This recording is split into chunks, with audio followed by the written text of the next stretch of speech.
G'day guys, welcome to today's tutorial. Today we are talking about the Swiss bar, and in particular it's a Swiss bar bent over row. Fantastic variation to the traditional barbell bent over row. Why on earth would we use a Swiss bar over a barbell? Well, simply because of the fact that the normal traditional barbell will only ever offer you a pronated, which is hands over the top, and a supinated, hands underneath position. The beauty about the Swiss bar is now we open ourselves up for two more types of variations. We have a 45-degree handle, which is running in the midline, in the middle here. Hopefully you can pick that up. And also we have a straight up and down neutral grip, which is in this position there. So this is going to expose our rowing pattern to just a completely new and different stimulus. There's a fair chance, because of the way in which, especially supinated, we get a lot more elbow flexion and therefore a lot more arm involvement.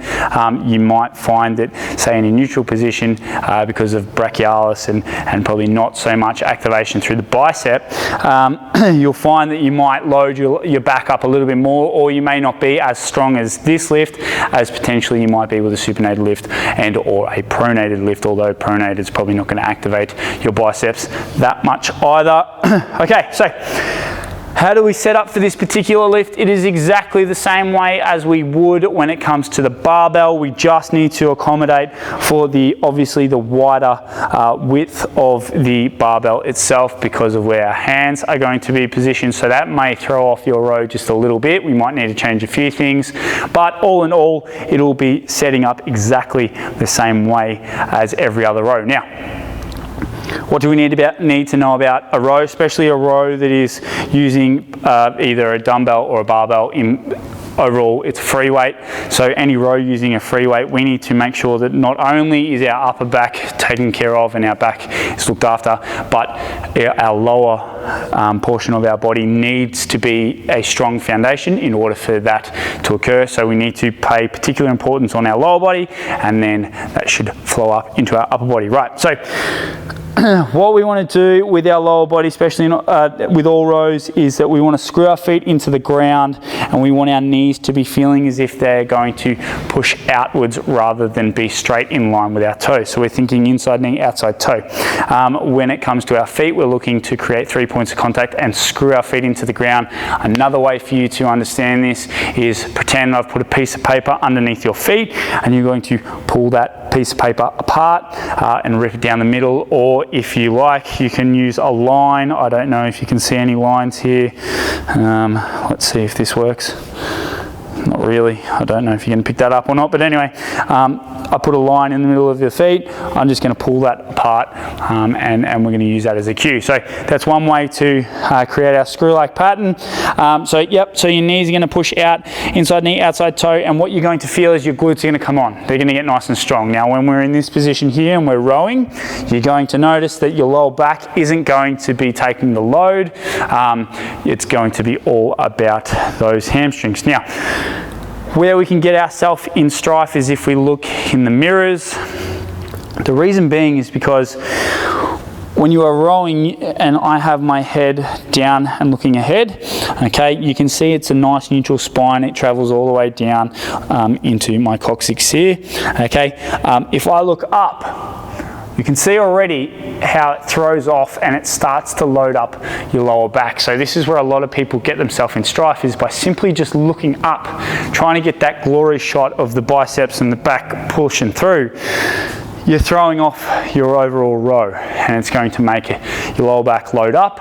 It's going to make you feel like crap, and then over time you might end up having to disregard the row because it's starting to cause you more pain than it's worth. So all I want you to do is make sure that we're looking down the head and let everyone else admire your muscles as you are doing this particular row. Now, when it comes to hand position, it is completely up to you. If you want to go a nice straight neutral grip, in this example, I'm going to take the 45 option just because I like that option. I like to row like that, especially with the dumbbell, but it is up to you. You can play around with your hand position.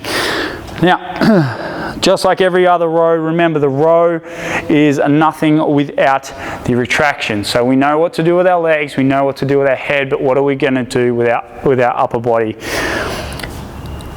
The row is this movement here. okay?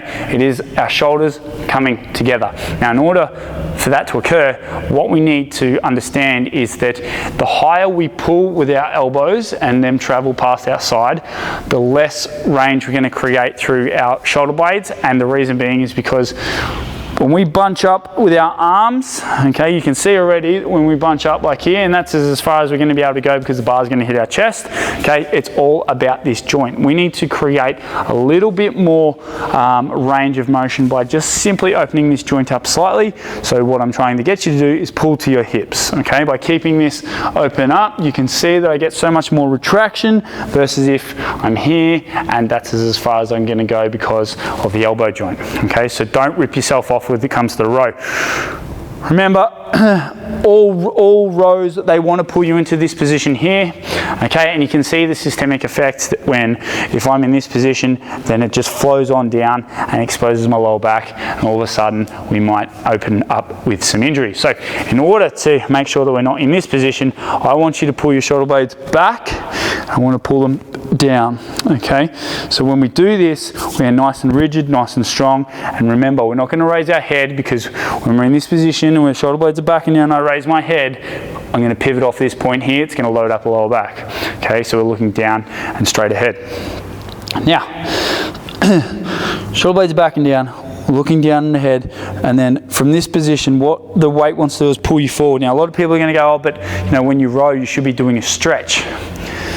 Okay, that is true when you have the skill set to do that.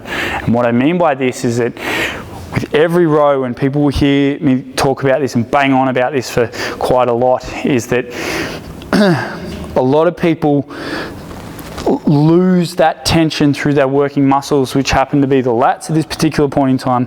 When they get to this position, they round off. You see it all the time. They round right off, and then it's almost as if they restart and go again. Now you've lost the tension. We know with our acronym STEP that first of all, we want to create stability, which is what our shoulder blades are pulling back and down for, why we're screwing our feet in and why the hips are coming on.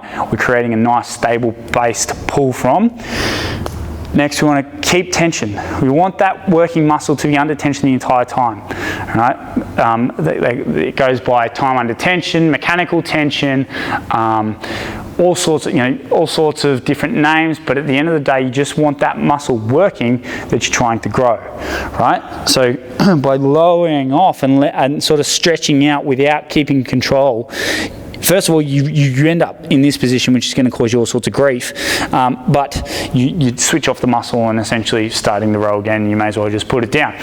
Right, so how do I then stretch without losing that tension? Well, that's the skill set in itself. And that a great way to think about it is that if you have a friend or you do it yourself and you tension your bicep as hard as you can and you keep that tension on all the way down until your arms are right out and then come back up, that's essentially what you want to do when it comes to rowing, versus if I just let someone push my arm down, it's going to load up all these joints, it's going to feel yuck, your tendons and your ligaments are going to work, not the muscle itself, and it's just going to feel overall shithouse. So that there is why I bang on about it, is because we don't just want to get into this position and let it go. We want to make sure that when we are rowing, that we're keeping that tension on through the lats, we extend, pull through, okay? So here's an example as to how you want to set this up. So I'm going to come up to the weight. I'm actually going to set my back first, because then it's a hinge pattern. Now, for those that don't know what a hinge pattern is if I've got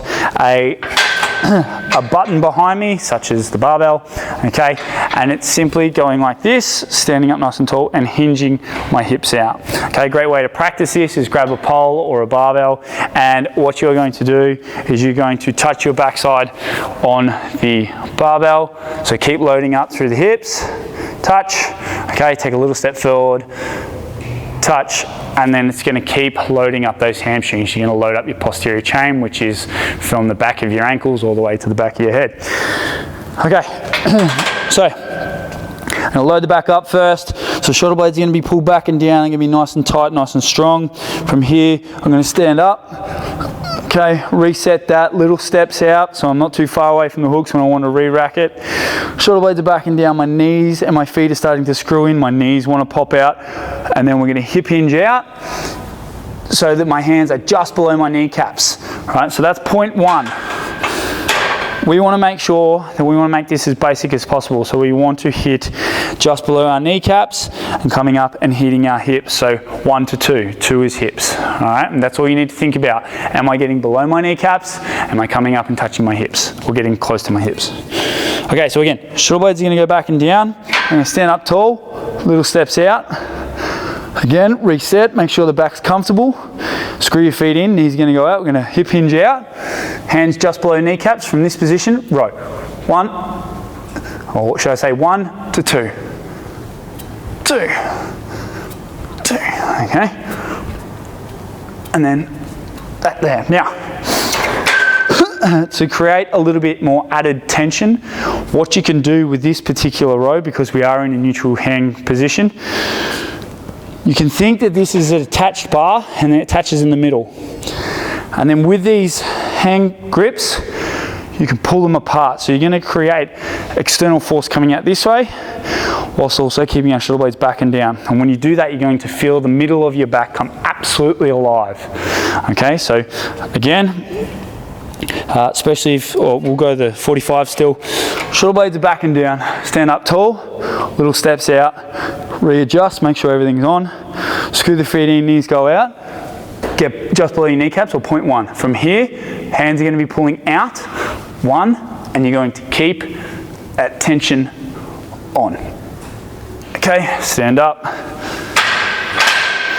re-rack, obviously probably go 2 at a time. But yes, team, that there is how you want to go about doing the Swiss bar bent over row. I hope you pick up a few tricks and tips out of this tutorial.